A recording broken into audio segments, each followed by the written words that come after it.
I accidentally told an alien princess you're beautiful. Now we're preparing for marriage. It happened during the peace talks on Viridian 6. I was just a low-level communication officer sent from Earth to help interpret idioms between species. My job was to sit quietly, translate when needed, and not offend royalty. I failed at all three. The Viridians were a proud, elegant race, tall, graceful, skin that shimmered like polished stone. Their society valued restraint, precision, and honor above all else. Their princess, Surathen, was not only their heir, but a symbol of perfection. And somehow, I told her she was beautiful. By accident. We were in the grand hall. Diplomats murmuring. Envoys sipping from crystal flutes filled with thick blue nectar. I was just trying to make small talk. I had no idea the phrase I used. You are luminous in form. Translated in Viridian culture to a public marriage proposal. The hall went silent. The princess stared. And then she said calmly, I accept. I blinked. You what? I accept your vow. There was a long pause. One of the Viridian guards dropped his ceremonial spear. I cleared my throat. Your Highness, I think there's been a... It is done, she said, stepping toward me with a graceful glide of royalty. Your courage is noted. We shall begin preparations. That was 3 days ago. Now I'm sitting in a golden chamber, being measured by a tail-coated Viridian tailor with 6 arms, while a dignitary explains my duties as consort. No, I mutter, I'm not actually marrying the princess. It was a misunderstanding. The tailor clicks his tongue. Then you should not have declared her luminous. I thought I was just being polite. He huffs. Polite? You offered your soul. I groan. Can't we just tell her it was a mistake? The dignitary raises a brow. To withdraw your vow would bring dishonor upon her entire bloodline. If she accepts your rejection, she forfeits her title. If she does not, it is war. Great. I accidentally proposed to an alien princess, and now I'm either getting married or starting a galactic conflict. Later, they bring me to her.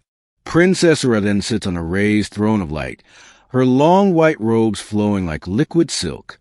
Her eyes are lavender, calm, sharp, unreadable. Human, she says, you look unwell. I'm just processing.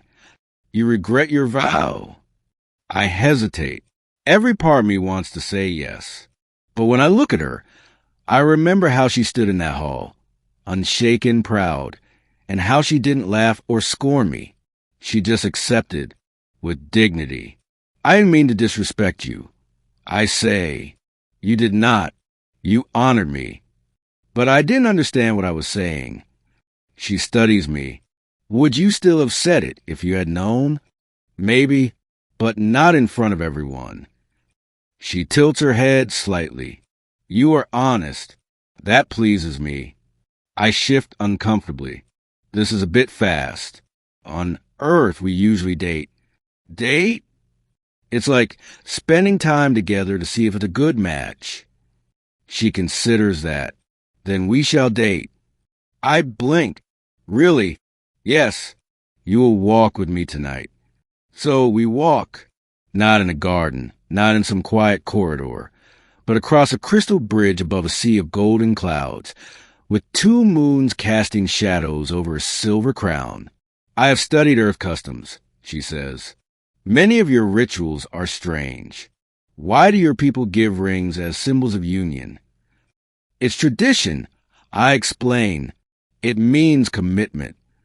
She holds up her hand, adorned with 6 slender fingers. Then I will require such a ring. I chuckle. I'll see what I can do. She stops walking. You smile often. It's how we express friendliness. Or nervousness. Sometimes both. She nods. Your nervousness is endearing. We walk in silence for a while. Then she says softly, my people have chosen my path since I was born. You are the first surprise I have ever known. That quiets me. Do you want this? I ask her honestly, do you want to marry a human who barely understands your world? I do not know, she replies, but I want to find out. Over the next week, we date. We share meals. Viridian food is strange, gelatinous orbs that fizz on the tongue, but she insists I try everything. In turn, I teach her how to use a fork. She nearly stabs herself, but laughs when I gently guide her hand.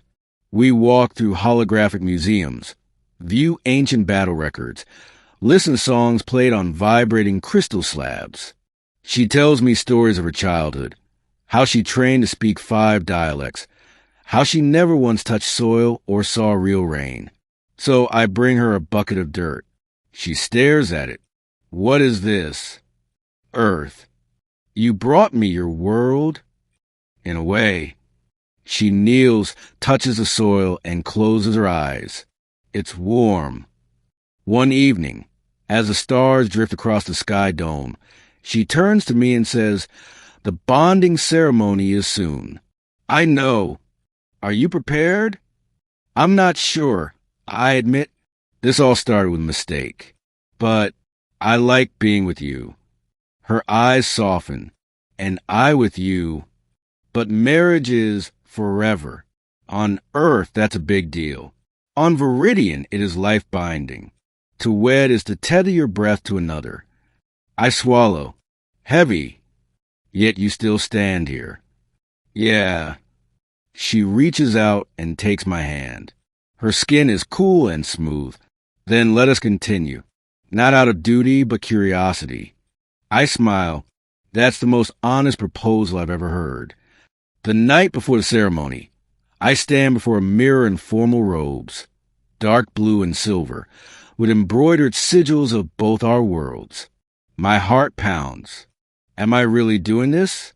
The door opens. Sarai then enters, also dressed in ceremonial garb. Her crown is gone. She wears no makeup, no armor, just her. I dismiss the servants, she says. I wanted to see you, not the consort. I turn to face her. I wanted to see you too. We stand in silence. Then she asks, "Why did you call me beautiful?" I laugh gently. Because you are. But what did you see? I think about it. Not just your face. Your poise. The way you spoke without fear. You held power, but never used it to hurt. That kind of beauty. She looks down.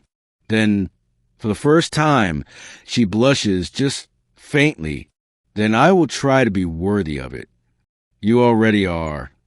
The ceremony is a fusion of cultures. We stand on a floating platform between our 2 flags. An Earth official and a Viridian elder speak in tandem. The crowd watches, humans, Viridians, and a dozen other species. She says her vow in her language. I respond in mine. And when we touch foreheads, the Viridian gesture unity. Something passes between us. Not magic, not prophecy, just understanding. This isn't about a mistake anymore.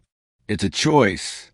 Later that night, after the crowd disperses and the stars rise over Viridian skies, I sit with her by the garden terrace. You know, I say, this could still end badly. She leans against me. It could also end beautifully.